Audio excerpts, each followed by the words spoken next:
I love all my children, for I am a mother, the motherland.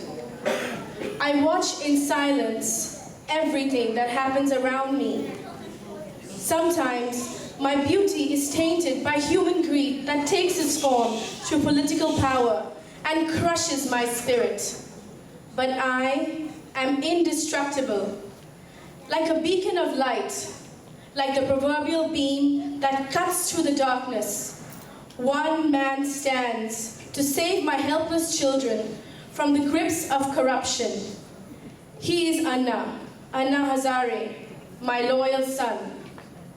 The beautiful robes that adorn me, the tricolor flag, saffron, white, and green, represent my children's belief in me. Yet sometimes blind faith and religious cults tarnish the purity of trust. But I am strong because my children are strong, and their faith shall persist beyond doubt. Their faith manifests into powerful spiritual energy, and I am beautiful because of it. I am abundant and ever-nourishing. My farmers work their blood, sweat, and tears, and I provide for them. I prosper from them. My children are deeply rooted in tradition and culture, and this spirit comes alive in all its vitality during the celebration of festivals, like the spectacular Festival of Colors, Holi, or during Ganesh Chaturthi, a festival to honor the revered Lord Ganesha. They rejoice and I rejoice tenfold. I watch with pride as the children of my soil accomplish on the world stage. They are achievers in sports and entertainment. The world dances to the tunes of my musical beat. I bear witness to hearts coming together through the magnificence of Indian weddings. How beautiful is my daughter in her bridal attire. I bless their union as I dance with them in jubilation, for I am their mother, the motherland. I am India, and this is the Indian state of mind. これはインドの物語。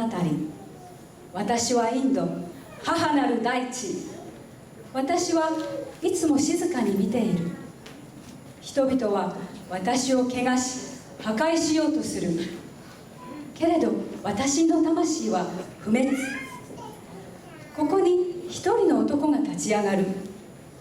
汚職にまみれた人々を救うため、彼は立ち上がる。暗闇を裂く刀のように。彼の名はアナ・ハザレ。私の忠実な息子、アナ・ハザレ。私を飾る美しい衣装、それはインドの国旗。白、オレンジ、緑は人々の私への信頼の証。けれども狂信的な人々は時に私を汚そうとする。私は負けない。人々の力は強いエネルギーに変わり、私の魂は決して壊されない。私は豊かに人々を潤す。農民たちは汗を流し、私は与え、私たちは共に実りの時を迎える。人々はインドの伝統と文化を大切に、祭りの時に活力をみなぎらせる。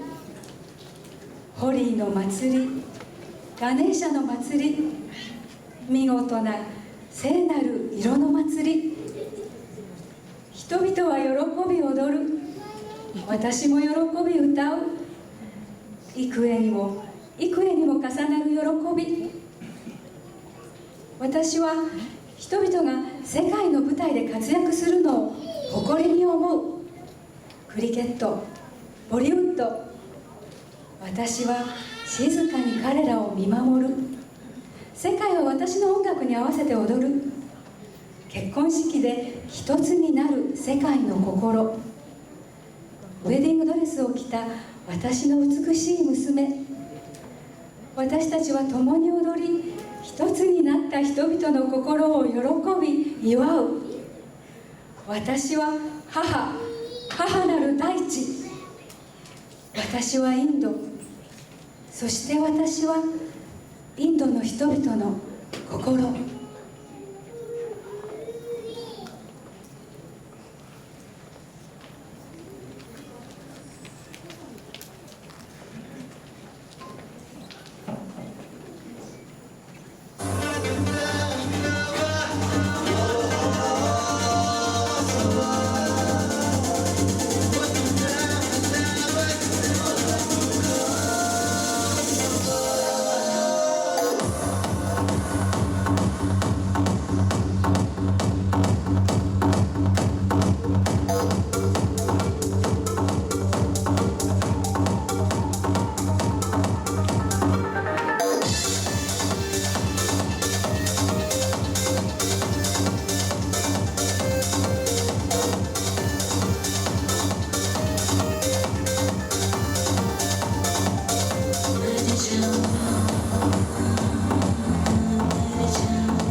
We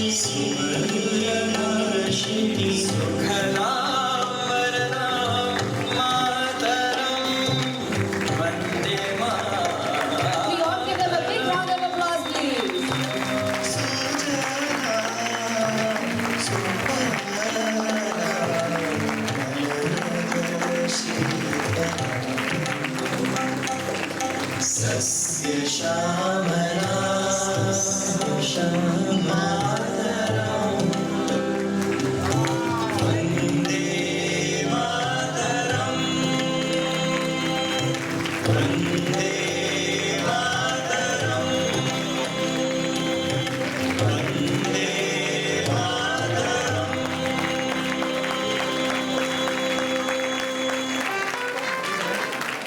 That was a fabulous show. Just to give you all the background of the show, all our models this evening are from India, living in Kobe. Some are school-going kids, some newlyweds, some housewives with small children, and so on. A show like this cannot happen overnight. I would like to thank them all for their involvement and willingness to work late in the night, weeks together, and practice to perfection. I'd also like to thank Design Orchestra for their help in makeup and hairdo. はい、素敵なファッションショーでした。目と心を癒された感じがいたしますが、今日モデルさんで登場された皆さんなんですけれども、神戸に住むインドの方々です。最近結婚された新婚さん、それから、主婦の皆さん、そしてまたキッズたち可愛かったですね。お話によれば4世代目のインドの子どもたちというふうに伺っておりますけれども、とても感動しました。ありがとうございます。それからフェアメイクアートの方ですけれども、こちらがデザインオーケストラの皆さん、早くに来て準備をしてたのを私も見ておりました。すごくいい勢いで皆さん頑張っておられました。本当にお力添えありがとうございました。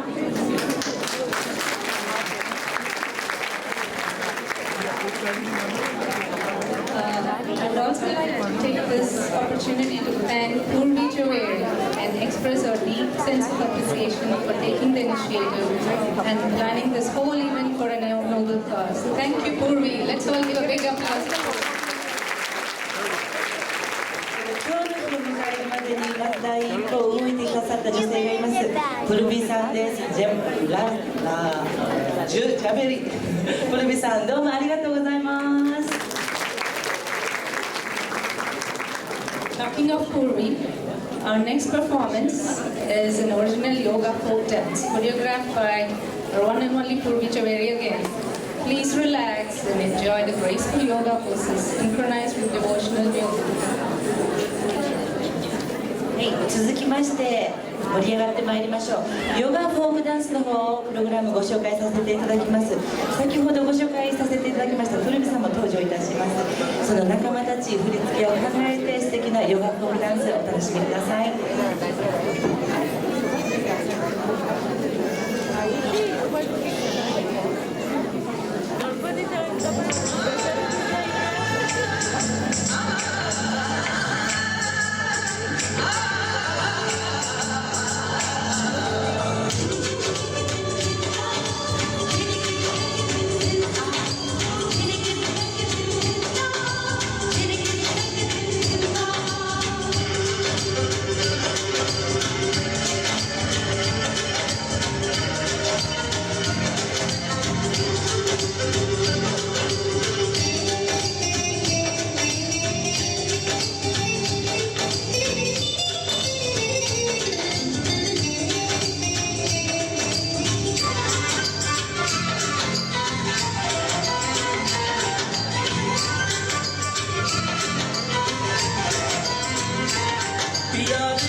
Our next event for the evening is the most awaited talk by our Consul General of India, Musaka Kore, and also the author of the book Q&A, now an award-winning movie, Slumdog Millionaire. Now, here with us to talk about India economically and spiritually. Please join me in welcoming Mr. Vikas Varup.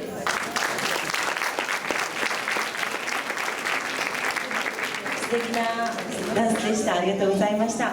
さあ、そうしましたらお待ちかねの皆様、スワループ詩をご紹介させていただきたいと思います。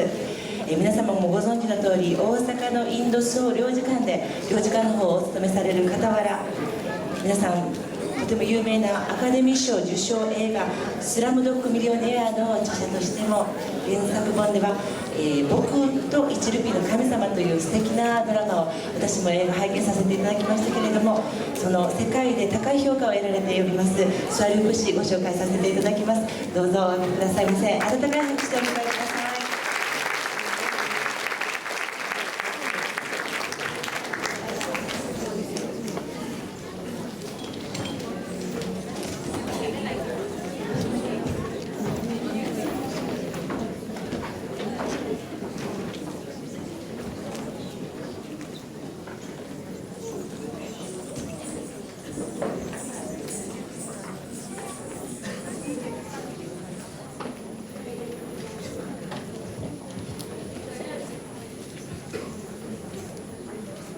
Good evening, ladies and gentlemen.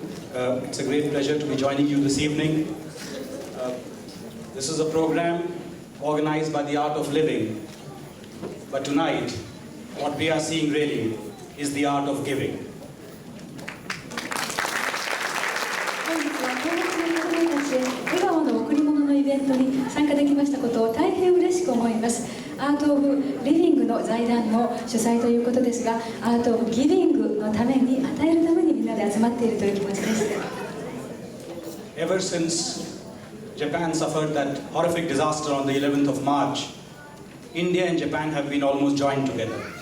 We have shared the tragedy of Japan, we have shared the sadness of Japan, and we have done all that we can do to alleviate the misery and suffering in this great country. まずはじめに今回の東日本大震災と関西のインド人コミュニティの皆様の関係について少しお話ししたいと思います。震災後、私どもインド人は少しでも日本の皆様と気持ちを分かち合えることを祈りながら行動してまいりました。The government of India immediately dispatched relief supplies to Japan. Thereafter, we sent a 46-member Indian relief and rehabilitation team, which set up camp in Rifocho and later on worked in the town of Onagawa, helping to clear debris. インド政府はですね、震災後すぐに46名の救助隊を派遣いたしまして、女川町にキャンプを設営いたしました。その後、宮城県の利府町で活動をいたしました。Even more significantly, the small Indian community in Kansai pitched in very strongly, raising more than 20 million yen to help the victims of the disaster. そしてここ関西のインド人コミュニティでは震災後2000万円以上の義援金を東北の方々へ届けられました。 This event tonight is really a continuation of the efforts being made by the Indian community to show their solidarity and their bond of friendship with the people of Japan. そしてこの小さなコミュニティにしてはこの2000万円という額、莫大な額ですよね。それとインド人のこのコミュニティの皆さんの救援活動っていうのは今も続いているということを大変誇りに思います。It is therefore a great pleasure for me to be participating in the gift, a smile, for tohoku children. When Purvi Jhaveri first broached the idea of doing a fundraiser, I immediately said yes. But then she sprung a surprise on me by asking me to speak on Indian economy and spirituality. 今回ジャベリさんからお話がありました時、私は喜んで参加しますと申しましたが、ただインドの経済と人々の精神世界について話をしてほしいと言われた時は少々戸惑いました。I thought she'll ask me to speak about the book and the film, but here I am speaking to you on Indian spirituality and economy. 本か映画についてのお話かなと思ってましたら、経済と精神の話でした。Now, in many countries of the world, such a topic would be deemed a heresy. After all, how can you combine money with morals, the sacred with the profane? But in the context of India, such a topic makes perfect sense, because materialism and spirituality coexist side by side.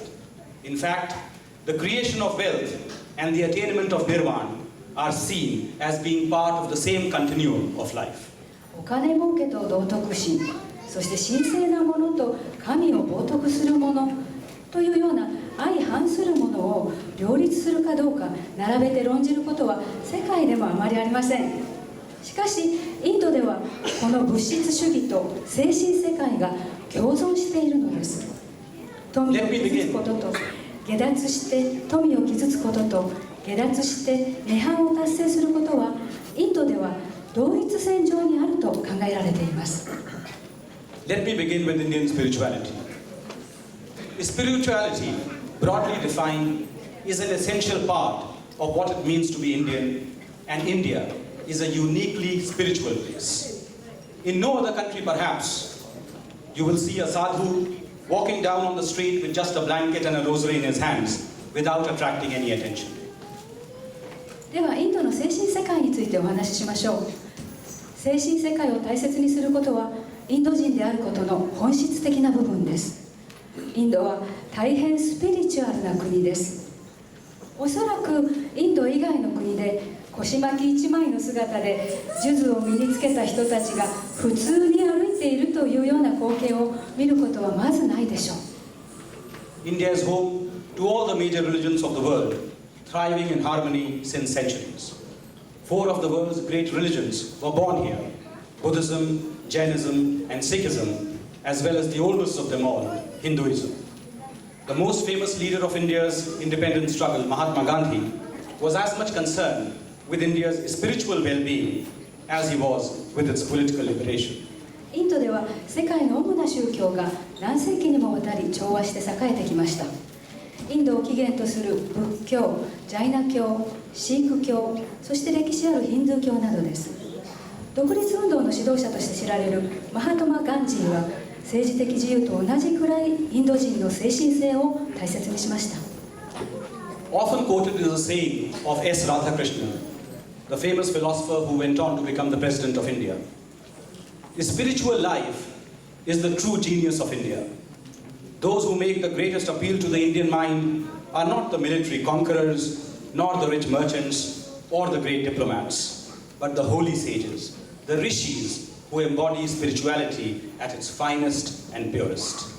大統領も務めた有名な哲学者 S. ラダ・クリシュナンはこう言いました。信仰はインドの真髄である。インド人に影響を与えるのは軍隊の支配者ではなく豊かな商人でもない優れた外交官でもなく神聖な理士聖人たちであると。 Indian spirituality is deeply rooted in the ancient philosophical and religious traditions of the land. Philosophy arose in India as an inquiry into the mysteries of life and existence. A parallel situation arose in ancient Greek also. But, as Swami Vivekananda pointed out, the Greek philosophers confined their inquiries to the external world, and the method they employed was only speculation. Whereas in India, philosophical inquiries were carried out in the inner world. Indian sages, rishis or seers developed special techniques of transcending the senses and the ordinary mind, collectively called yoga. With the help of these techniques, they delved deep into the depths of consciousness and discovered important truths about the true nature of man and the universe. インド人の精神世界は古くから大地に根付いた哲学や宗教に深く関わっています。インドでは哲学は人生の不可解さや存在といったことに対する問いかけとして生まれました。古代ギリシャでもそうでした。スワミ・ビベカナンダ氏はギリシャの哲学者が外部の世界に問いかけたのに対し、インド人は人間の内部、精神世界に問いかけたと指摘しています。インドでリシやシーヤと呼ばれる聖人たちは意識や観念を超えるヨーガと呼ばれる技法を生み出しました。ヨーガで意識の奥深くまで入り込み、人や宇宙の本質に関する真理を見出したのです。The sages found that man's true nature is not the body or the mind, which are ever-changing and perishable, but the spirit, which is unchanging, immortal, pure consciousness. They called it the Atma. The Atma is man's true self, the true knower, the true source of man's knowledge, happiness and power. The Rishis further found that all individual selves are part of the infinite consciousness which they called Brahma. Brahma is the ultimate reality, the ultimate cause of the universe. Ignorance of man's true nature is the main cause of human suffering and bondage. By gaining correct knowledge of Atma and Brahma, it is possible to become free from suffering and bondage and attain a state of immortality, everlasting peace and fulfillment, known as moksha or mukti. 聖人たちは人間の本質は純粋で不滅な精神だと言いました。移ろいやすく滅びやすい体や心ではないと。この精神をアトマンと呼びます。アトマンとは我、本当の自分のことであり、人間の知識や幸福、力の根源なのです。また究極の現実、宇宙の根本原理であるブラフマンの一部でもあります。この精神から目を背けると、人間は苦難と束縛を招くことになります。アトマンとブラフマンの正しい知識を身につけることによって、人は苦難と束縛から解放され、不滅と永遠の平和、涅槃の境地、ムクティ、モクシャに達することができるのです。Entwined with the concept of moksha is the theory of karma. Now, karma actually means cause and effect, the process of action and reaction at all levels, physical, mental, and spiritual, is karma. God does not give us karma. We create our own. Bad karma is because we have done something bad in the past, and somehow someone is now doing something bad to us. Good karma means that we have done something good in the past, and others are doing something good to us now. 涅槃、モクシャはカルマ、人間の業と深い関係があります。カルマは原因と結果、私たちの行動そのものが業なのです。神が私たちに業を与えるのではなく、私たち自身が業を生み出しているのです。悪いカルマとは、過去に人に対して悪い行いをした報いを今受けているということ。良いカルマとは、過去にした良い行いのおかげで今自分は人によくしてもらえるということです。The time for the reaction takes several births, and until all the debts are paid, we keep meeting those who owe us and those we owe, whether good or bad. Hence, the belief in soul reincarnation, where the Atma or soul evolves through many births until all karmas have been resolved, and moksha or liberation from the cycle of rebirths is attained. 私たちは全ての借りがなくなるまで何度も生まれ変わります。借りを持つ人に出会い、借りがある人に出会います。魂が全てのカルマの貸し借りを解消するまで人は何度も生まれ変わり、つまり輪廻を繰り返し涅槃の境地に達するのです。While moksha is the ultimate goal of life, the ancient sages also prescribed a rigorous code of conduct for the period leading up to it. The four basic purposes of life for a Hindu are supposed to be dharma, arth, kam, and moksha, meaning duty, wealth, worldly desires, and finally liberation. ヒンズー教では涅槃に向かうまでの人生の目標を4つ掲げています。それはダルマ、アルタ、カマ、モクシャです。それぞれ義務、富、欲望、解放、涅槃という意味です。Corresponding to these four basic purposes of life are the four phases or ashrams of life: brahmacharya, grihastha, vanaprastha, and sannyas respectively. これら4つの目的に対応するように人生は4段階に分かれています。ブラマチャリャ、グリハスタ、バナプラスタ、サニャサと呼ばれます。Brahmacharya means bachelorhood. Is mainly for gaining knowledge on how to spend life with truthfulness, braveness, and wisdom.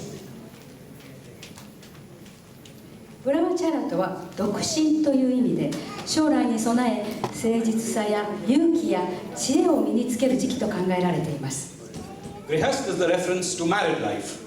You fulfill your desires, get married, and beget children.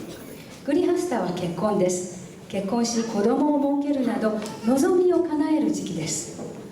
Vanaprastha refers to working life. You create wealth in order to earn good merit.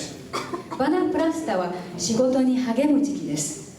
富をなし功績を残す時期です。 And finally, sannyas, leading an ascetic life, where you withdraw from the world and try to reach enlightenment to be free of the cycle of births and deaths. そして最後はサニャーサ、禁欲生活です。俗世間から離れ生や死の概念から解放され悟りの境地にたどり着こうと努める時期です。 Seen from this perspective, the creation of wealth and the attainment of moksha are part of the same continuum.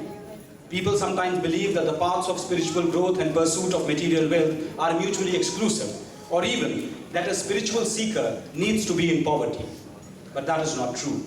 If one is in poverty, in a state of constantly worrying about how to support and feed, if that is where the focus is on, how can one pursue spirituality?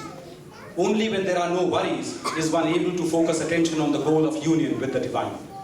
The important thing to remember is not to be attached to the possession or attainment of wealth. It can be sought with detachment and with awareness. And when done in this state of mind, the pursuit of wealth is no different from the pursuit of the divine. Because one sees abundance or wealth as a form of the divine. After all, Lakshmi is seen as the goddess of wealth and Kuber as the lord of wealth. And in this state of detachment, one recognizes when one has attained their financial objectives, and hence the desire to pursue more automatically dies away, paving the way for moksha. このように見てみると富を蓄えることも下脱することも同じ流れにあることが分かります。精神の向上と富の追求は両立しないと考える人もいます。精神面を大切にする人は貧しく質素であるべきだと考える人もあります。しかしそれは真実ではありません。貧しい状況にいると日々の生活の不安が頭をよぎり、そのことばかり考えてしまい精神性を高めることができません。何の心配もない状況でこそ神と共に目指す到達点に意識を向けることができます。大切なことは財産や富に執着しないということです。そのしっかりとした意識があれば富を求めることと精神の崇高さを求めることには違いがありません。なぜなら生活の豊かさや富も神の一つの形だと考えられるからです。ラクシュミは豊穣を司る女神です。クベーラは富と財宝を司る神です。執着のない超然とした態度でいることで人は手にした富を認識し、それ以上求めることを自然とやめるでしょう。これこそがモクシャ、涅槃への第一歩なのです。 And this brings me to the second part of my talk, the Indian economy. Just as India is known for its ancient spirituality, it is now increasingly being sought for its modern economy. それではここでインドの経済についてお話しさせていただきます。インドは古代の精神世界で知られる一方、今日近代的な経済でも注目を集めています。 In the 5 years before the global economic crisis of 2008, India's economy grew at a rate of 9% per year on average to become the fastest growing free market democracy in the world. In 2010-11, it recorded a growth rate of 8.6% and is still maintaining it at a time when much of the world is still struggling with the impact of the global financial crisis. 2008年の世界的な経済危機までの5年間、インドの経済は毎年平均 9% の成長をし、世界で最も高い成長を示す自由で民主主義的な市場でした。2010年から11年は多くの国々が世界的な経済危機の影響に苦しむ中、8.6% という成長を維持、記録しました。India's growth is driven by a unique combination of a progressive free market policy, a low-cost structure, and a sustained demographic advantage with more than 60% of our population being under the age of 25. Thus, 60 to 70% of our population will be a working age group well into the second half of the 21st century, at a time when most other countries, including Japan and China, have aging populations. インドのこうした成長の背景には積極的な自由市場政策、コストの低さ、そして全人口の 60% が25歳以下という安定した要因があります。日本や中国など多くの国が高齢化への道をたどる中、インドでは21世紀の後半には人口の 60-70% が労働人口となる見込みです。 That is why many people talk of the re-emergence of India. I use the word re-emergence because, as Yale historian Professor Paul Kennedy has shown, India accounted for about 24.5% of global manufacturing output in the year 1750, a share that fell to just 1.7% in 1900 as India suffered under the yoke of colonialism. こうしたことでインドの再興が人々の間でささやかれています。再びという言葉を使うのには理由があります。エール大学の歴史家ポール・ケネディが指摘しているように、1750年にはインドは世界の製造業生産高の約 24.5% を占めていましたが、1900年には植民地主義に苦しみ、わずか 1.7% にまで落ち込んだという過去があるのです。When we became independent in 1947, we inherited an economy that had grown at an annual pace of just 0.7% in the previous 50 years, less than the rate of population increase. We had entirely missed the first industrial revolution. We had an adult literacy rate of just 14%, an average life expectancy of just 28 years. 1947年の独立の時、私たちの経済はそれまでの50年間と同じ年 0.7% の成長という人口増加率よりも低い成長率でした。最初の産業革命の機会を完全に逃し、成人の識字率が 14%、平均寿命はその当時たったの28歳でした。So how was India able to effect this transformation over the last 60 years? I have consulted a number of books to get an answer, but there is no simple mantra. My own analysis has led me to believe that 4 factors are primarily responsible for the dramatic rise of India in recent years, what I call the 4 E's: empowerment, education, entrepreneurship, and English. それではここでこの過去60年間でインドはどのようにして変貌したのか見てみましょう。私はその変貌の理由の答えを見つけようとあらゆる本を読み、いろいろと考えを巡らせました。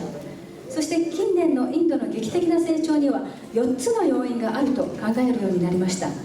それを私は 4E と呼びます。エンパワーメント、実力、エデュケーション、教育、エントラプレナーシップ、起業家精神、そしてイングリッシュ、英語です。 Let me begin with the first E, empowerment. India's single biggest achievement is undoubtedly the preservation of democracy.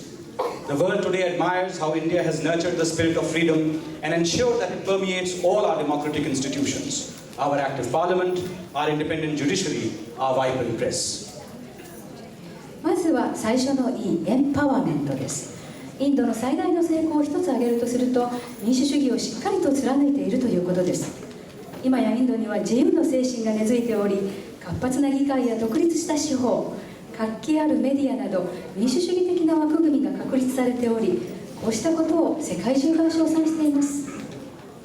Indians have been empowered by democracy, which gives every adult citizen the right to vote and establishes the rule of law. You can see this empowerment at work when India holds elections, the largest democratic exercise in the history of the world, involving an electorate of more than 700 million people. インド人は選挙権に代表されるような民主主義や確立された法の支配によって力を得ています。そのいい例が選挙です。インドの選挙は7億人以上の有権者が参加する世界最大の民主主義的な行為なのです。 Indians have also been empowered by technology. Today, almost every Indian has a cell phone because all incoming calls are free and a prepaid connection costs as little as the equivalent of 100 yen. Now, fishermen are going out to sea and carrying their cell phones. When they catch the fish, they call all the market towns along the coast to find out where they can get the best possible prices. Farmers, who used to have to spend half a day of back-breaking labor to find out if the market in town is open, are now getting the same information with a 2-minute phone call. さらにインド人はテクノロジーからも力を得ています。今日ほとんどの人が携帯電話を所有しています。着信は無料ですし、100円も払えば誰でもプリペイドの電話を持つことができます。漁師は漁に出る際、携帯電話を持っていきます。そして魚を取ると沿岸のすべての市場に電話をしてどこが一番いい値で買ってくれるかを探し出すのです。また農民は町の市場が開いているかどうかこれまでは半日かけて大変な苦労をして確認していたのですが、今ではたった2分間の通話でその情報を得ることができるのです。 If you look at TV, there has been an explosion of news and entertainment channels. As of 2010, a total of 515 channels are available in India, and subscribers can access as many as 100 of these channels just for the equivalent of 300 yen. As a result, even the ordinary man on the street has access to information and infotainment. テレビを見ていると実に多くのニュースや娯楽番組があります。2010年の時点でインドでは515ものチャンネルがあり、日本円でたった300円ほど払えばそのうちの100チャンネルを視聴できるのです。つまりこれは道端にいる普通の人でさえいろいろな情報が得ることができるということです。 And this brings me to the second E, education. It is because Indians realize the value and benefits of education that today India has the second largest pool of scientists and engineers in the world. The nation which gave the world the concept of zero has also mastered the nuclear cycle, sent expeditions to Antarctica, and even an unmanned mission to the moon. 2つ目の E、教育です。教育の価値とその効果を認識したからこそ、今日インドには世界で2番目に多い科学者と技術者がいます。数字のゼロというコンセプトを世界に広めた国は今、核サイクルの技術を持ち、南極に探検隊を送り、さらには無人月面探査機の打ち上げに成功したのです。 The third E is entrepreneurship. Indians are born entrepreneurs. And some people say that India's genetic code has entrepreneurship embedded in it. It is this streak that has taken some 25 million Indians out of India to places as distant as Suriname, Australia, or even Japan, where they have prospered as merchants, bankers, traders, teachers, and industrialists. This entrepreneurial instinct of Indians seems to be best captured by the Hindi word jugaad, which can be translated as ingenuity, perseverance, to somehow or the other fix it despite limited resources. I will give you a small example. 2 years ago, when I was living in South Africa, my Nokia cell phone got one drop of salt water embedded in it, and it stopped working. So I took it to the Nokia dealer in South Africa and I said, you know, this got a little bit of water damage, can you repair it? And he looked at it and he said, water damage, sorry, cannot be repaired, you have to throw it away, you have to buy a new cell phone. So I said, okay. Then before coming to Japan, I was going to India. And I gave it to a little corner shop, you know, a mobile repair shop in the corner. And I said, you know, this phone is not working, can you do something about it? And he took it and he worked on it for 5 hours. I do not know what he did, whether he cloned from an old Motorola or Samsung. But 5 hours later, he gave me back a functioning cell phone. So in India, they would never say it can never be done. It is the same spirit of innovation that led Tata Motors to design the Nano, the cheapest car in the world, costing just 185,000 yen, but containing world-class features and technology. And now, the Indian Ministry of Education has unveiled a computer tablet called Akash that will be made available to learners right from primary school to universities, costing just $35 or 2,975 yen. In a sense, Jugaad is a tribute to native genius and lateral thinking. 3つ目の意は起業家精神です。インド人は生まれながらに起業家であり、細胞に起業家精神が埋め込まれているとまで言われます。2500万人ものインド人がスリナムやオーストラリア、日本などの海外へ渡り、商人や教師、産業界などで活躍しています。こうしたインド人の起業家精神はヒンディー語のジュガードという言葉によく表れていると思います。独創性や忍耐力、少ない材料でも何とかするといった意味があります。私が経験した良い例があります。2年前、南アフリカに赴任していた頃、当時使っていたノキアの携帯電話が濡れて故障してしまったんですね。ヨハネスブルクのノキアショップへ持って行きました。するとお店の人は、申し訳ないけれども修理できないので新しいものを買ってくださいと言いました。そこで私はその携帯電話を来日前にインドへ寄った時にデリーの小さなお店の店員に渡しました。彼はすぐに作業に取り掛かりました。古いサムソンかモトローラの部品を使ったのか何をしたのか分かりませんが、5時間後には彼はちゃんと機能する携帯電話を私に手渡してくれました。このようにインドでは何に対してもできないということは言いません。タタモーターズが開発した世界で一番安い車ナノはまさにこの精神の表れです。日本円でわずか18万5000円という驚きの価格ですが、世界基準の機能と技術を搭載しています。さらにインドの人材開発省はアカーシュという小学校から大学までの学生を対象にしたたった35ドル、日本円で2975円という安いコンピュータデバイスを発表しました。ジュガードとは生まれつき持った感覚と枠にとらわれずに考えることなのです。The spirit of enterprise and innovation has made India the R&D center of the world. Another reason for this is we speak the language of global business. We speak the language of the internet. We speak English. The fourth and finally, この起業家の精神が今やインドを世界の研究開発の中心地としています。また私たちがグローバルビジネスやインターネット世界で使用される言葉である英語を話すこと、これが4つ目の大切な意義です。the history of English education in India goes back to Lord Macaulay's famous Minute on Indian Education of 1835, when India was under British rule. But we no longer see English as a language of colonization. We see it as a language of aspiration, a language that can get us a better education, a better job, and eventually a better future.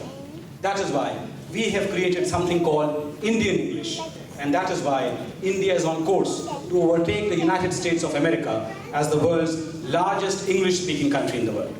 インドの英語教育の歴史はイギリスの統治時代である1835年のマコーリーによるインド教育覚書まで遡ります。私たちはもはや英語を植民地時代の負の遺産とは考えていません。英語はより良い教育や仕事、そして将来をつかむための言葉であると考えています。事実私たちは独自のインド英語を作りました。インドは今やアメリカを超え世界最大の英語圏の国となる道をたどっています。 The world is also witnessing the rise of India's soft power that flows from the attractiveness of a nation's values and culture. Today, Indian music, Indian dance, Indian cuisine, Indian movies, Indian literature, yoga, Ayurveda are all becoming increasingly popular all around the world. 世界では今インドのソフトパワーと呼ばれる文化や価値観が高く評価されています。インド音楽、ダンス、料理、映画、文学、ヨガ、アーユルベーダなどが世界中で人気を博しています。 As a result of all these factors, stereotypes about India and Indians are changing. We have gone from the image of India as a land of fakirs lying on beds of nails and snake charmers doing the Indian rope trick, to an image of India as a land of mathematical geniuses, computer wizards, and software gurus. And yet, that spiritual core of India also remains, despite the winds of modernity blowing through the country. その結果、インドやインド人に対するステレオタイプのイメージは変わりつつあります。かつてのイメージ、針の山の上に座禅をする業者や縄を使って曲芸をする蛇使いはなく、今は数学が得意でコンピューターに強いソフトウェアの達人というイメージに変わりました。けれど近代化の波が押し寄せる中でもインド人の精神性は真の部分で保たれています。 There's a famous statement of Mahatma Gandhi who said, and I quote, "I do not want my house to be walled in on all sides and my windows to be stuffed. I want the cultures of all the lands to be blown about my house as freely as possible, but I refuse to be blown off my feet by any." マハトマ・ガンジーの有名な言葉があります。家の壁や窓、すべてを締め切ってはしまいたくない。世界中の文化が可能な限り自由に出入りするようであってほしい。しかし、私自身は何事にも流されることはないと。I think this statement best encapsulates the story of modern India, which has adapted to the globalized world of the 21st century without losing its traditional moorings. Ours is one of the oldest civilizations in the world, with an uninterrupted history. Most of the old civilizations are dead and gone. India has not only survived the vicissitudes of time, but maintained, developed, and enriched a continuous culture. この言葉は21世紀のグローバル化する世界で伝統を失うことなく適応していく現代インドを一番よく表していると思います。インドは長い歴史を持つ文明の一つです。多くの文明が消え去っていく中、インドは生き残り、文化を維持し、さらに発展させてきました。 Perhaps the best way to sum up this process of continuity and change is to take the analogy of a river, the river Ganga.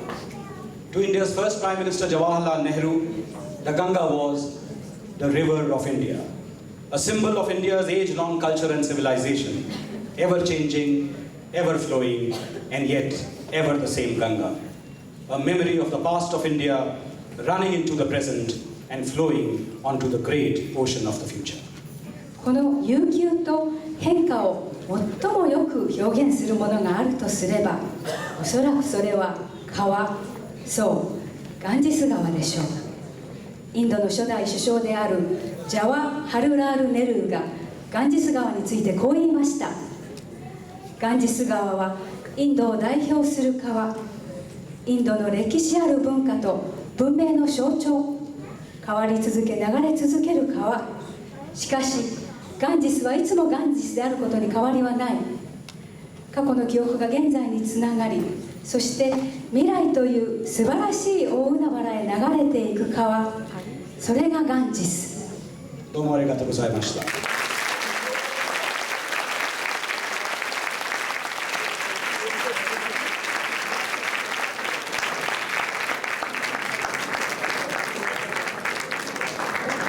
Thank you for the very informative and inspiring speech, Mr. Venkaswar. Let's give a big applause again.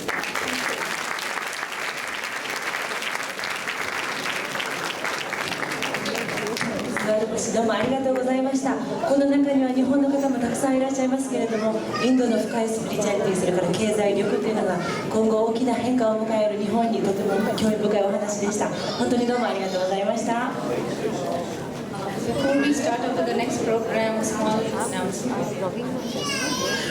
この携帯電話どなたかお忘れじゃないでしょうか。ピンク色の可愛いキラキラした携帯電話ですけれども、 Matches my clothes, but I still can't keep it.